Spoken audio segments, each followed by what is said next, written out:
Forspoken was one of the most intriguing early demos for the PlayStation 5. Based on a brand new IP and developed by Luminous Productions, the Square Enix development group that produced Final Fantasy XV, expectations were high and the early footage definitely impressed. But after multiple delays and 2.5 years of additional development, Forspoken is finally here, or a demo version of it at least. Ahead of the game's release in January, Square Enix has released a lengthy playable sample on PS5, allowing players to complete a variety of content in an open world space. So does this playable slice live up to the promise of that first trailer? And how do the 6 discrete visual modes stack up?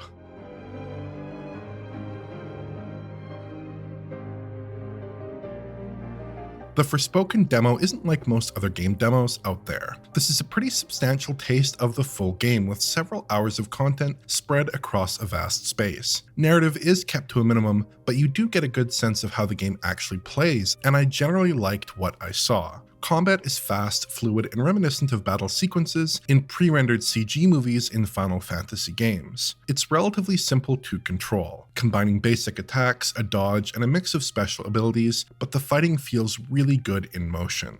It's a bit like the combat from Final Fantasy XV, but with a greater focus on real-time battles and with a lot more polish. The action is definitely the visual highlight of this demo as well. There are a lot of great looking combat animations that flow smoothly into one another, with plenty of bespoke animations for common actions, like dodges depending on the player positioning. Each move is punctuated with an explosion of particles, which feels satisfying, particularly for the screen-filling special attacks. Square Enix has made valiant attempts to emulate the acrobatic combat from their CG movies in other games, but this is the closest effort yet. Exploration is similarly frenetic. The player has a magic parkour system that allows you to zip through environments at high speed by correctly timing presses of the circle button. Leaping through areas is just as simple, though the animations are context sensitive and can feel a little bit unpredictable. It's not quite as successful as the combat perhaps, but it's more interesting than the typical open world fare, and a fun traversal system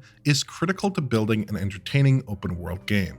Superhero games like Infamous seem like a clear inspiration for some of these abilities. I'm reasonably pleased with the way the environmental assets and artwork come together as well. This section of the world of Athia is a fog-draped medieval fantasy realm, with stark white rock faces and abundant foliage. Traversal at speed doesn't expose any particular issues with load management, and the grass is thick and stretches far into the distance. The game's models hold up very well, even on close inspection. Buildings and organic structures are packed with geometry, with a generous polygon budget even for simple brickwork. Enemies are a highlight too, with a sort of mineral-infected design motif and a lot of detail, though this isn't especially easy to notice during combat. So I do think that Forspoken is a good-looking title, judging from what we've seen so far, but there are some definite issues as well, including some problems I really didn't expect to see from a current-gen exclusive game. This is an early teaser and things could improve for the final game, of course, which is worth keeping in mind as I go through some of the issues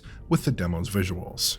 First off, the lighting is a mixed bag. Some moments can look truly beautiful, like when the sun filters through the fog and trees, and the indirect lighting sometimes does look quite appealing. But most of the time, scenes that are primarily lit indirectly don't really have convincing light propagation and tend to seem flat. More detailed GI would be appreciated, particularly from a current-gen game, and the time of day appears to be fixed, so multiple GI bakes should not be necessary, though this could change of course for the final game. If you poke around some of the game's interior spaces, you can spot some obvious lighting errors as well, and there are some odd issues, like how the light on this beacon tower is brighter than the light from the sun. Hopefully these issues will be addressed for the release build. Some of the distant shots do look a bit sparse. The primary issue is the fact that most objects lack shadow coverage at a distance. Forspoken is doing some interesting stuff with shadows, as we'll touch on shortly, but trees in particular look out of place unless obscured with fog. Reflections are another sore spot. The screen space reflections are very diffuse and faint, and the cube maps beneath don't seem to correspond well to the environment. Plus, the SSR doesn't interact properly with the normal mapped water surface,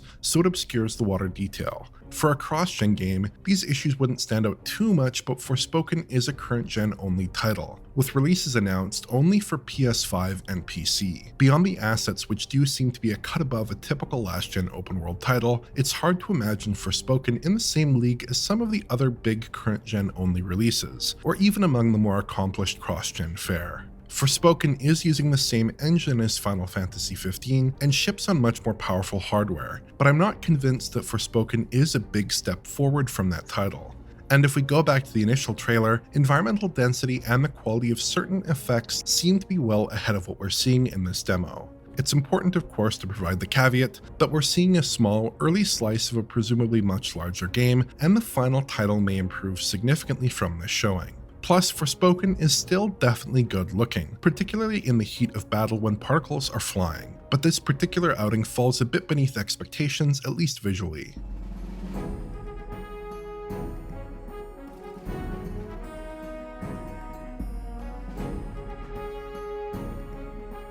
The Forspoken demo is a very fully featured effort, and that extends to the graphical options. There are a whopping 6 visual modes here. We'll start with the modes available at a 60Hz output. We have 3 options: quality focused, ray tracing, and performance focused. This is a bit of a twist on the usual 30fps 60fps split that we usually see, with 2 modes that target a 30fps update and 1 that targets 60. Surprisingly though, the visual settings between all 3 are very similar. Between the performance and quality modes, the only meaningful difference seems to be an improvement to environmental density at a distance. LODs for far away geometry are better, though it's only really noticeable in head-to-head comparisons. The ray tracing mode generally does correspond to the performance mode in terms of visual settings, so distant geometry is slightly pared back in that mode as well. Beyond that, it's surprisingly difficult to spot evidence of ray tracing during normal gameplay. Shot after shot looks virtually identical to the performance mode. So what's going on? Well, if you look closely at certain shots, you can spot some minor differences in shadow resolve, and that's where the ray tracing has come in. Relative to other implementations of ray trace shadows, however, it's very limited. Firstly, the ray trace shadows only seem to apply to opaque geometry. That means that leaf detail on trees is resolved using shadow maps, which tends to look a bit messy at times. Grass is handled with screen space shadows as well, even with RT enabled. Secondly, the ray trace shadows are only enabled fairly close to the player viewport. At any sort of distance, the game falls back on other shadowing techniques, which means that the issues with shadows at range are still just as much of a problem here. Finally, the shadow penumbra doesn't seem to be set very accurately. Shadows cast from hundreds of feet above only look slightly diffused, when they should be very blurred and soft.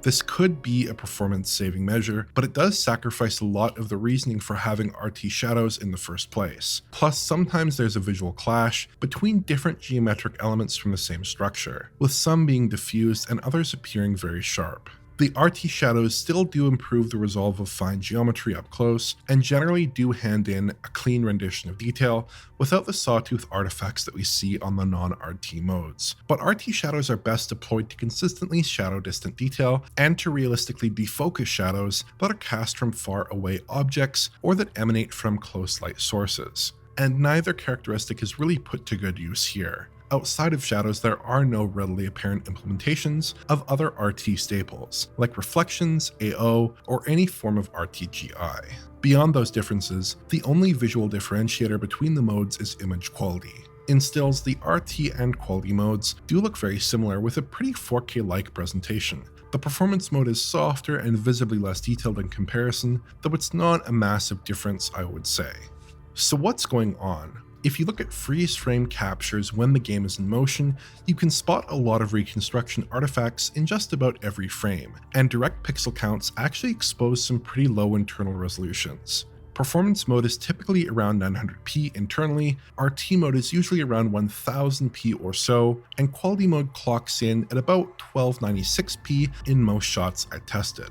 The pixel count did seem to vary on a frame-by-frame basis, so dynamic resolution does seem active as well. Operating from those resolutions with this level of image quality in a non-Unreal Engine game on consoles narrows the list of reconstruction techniques down quite a bit, and only FSR2 really fits the bill. Past comments from Square Enix also suggest FSR2 is in use here. If I had to make a guess here in advance of the full release, I would say that the RT and quality modes are probably reconstructing to 4K, and the performance mode is reconstructing to a lower target resolution. The image is uniformly blurrier in the performance mode, and certain 2D elements also appear visibly less sharp, indicating a lower HUD resolution that is likely in line with a reduced resolution reconstruction target for 3D content. Image quality overall is pretty good, I would say, and a lot of these reconstruction issues are masked by motion blur, which was disabled in early Forspoken showings, but is present by default here. Certain alpha effects have a visibly low res resolve, but overall the game presents a sharp picture that will have to wait for final code before making a real conclusion.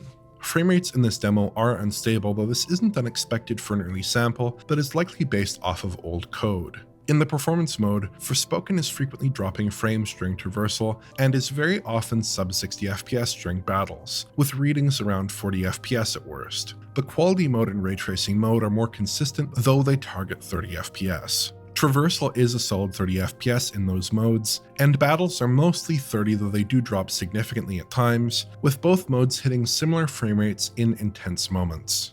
The modes available at 120Hz output are a bit more interesting. The performance mode is pretty unassuming. The framerate target is still 60 FPS, with drops around 40 FPS at worst during battles. But both the quality and ray tracing modes now target 40 FPS. They do drop in battle, though not quite as hard as at 60Hz, coming in around 30 FPS at worst. Traversal seems to be a locked 40 FPS, so in general the performance level is significantly higher than at 60Hz output. All of these modes appear to use similar visual settings to their 60Hz counterparts. It's possible that the internal resolution has been cut back somewhat, though the actual final image across the 60Hz and 120Hz mode variants appears very similar.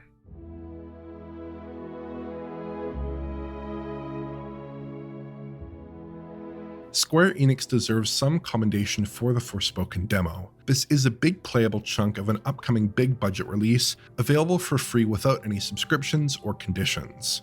Once you get a handle on the combat, I do think that this is one of the more exciting action RPG fighting systems out there, at least when it comes to visual splendor. Plus, there is one extremely impressive aspect of the demo that I haven't touched on yet: loading times. The initial load into a save is so quick it's scarcely believable.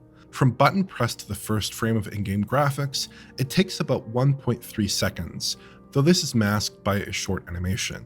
Fast travel is exactly as fast in my testing, again around 1.3 seconds. We've seen games that load quickly on current-gen consoles, but this feels lightning quick, matching or exceeding the speed of the most rapid loading games. But putting the moment-to-moment pyrotechnics and wait-free loading aside, Forspoken doesn't seem to be harnessing current-gen consoles, as well as a lot of other recent titles. There are a handful of key areas for improvement where I hope to see some progress once we get our hands on the final code. Performance is shaky as well in this build, though it's hard to make a judgment at this early stage. To Square Enix's credit, after putting about 8 hours into this demo, I am looking forward to seeing how the final game turns out. But I'm also hoping that the finished code builds on this sample to create a more visually mature experience. If you enjoyed this video, please like, subscribe, and press the bell for YouTube notifications. Check out the Patreon at digitalfoundry.net for exclusive and early access content. And to get in touch, just use Twitter. Thanks for watching.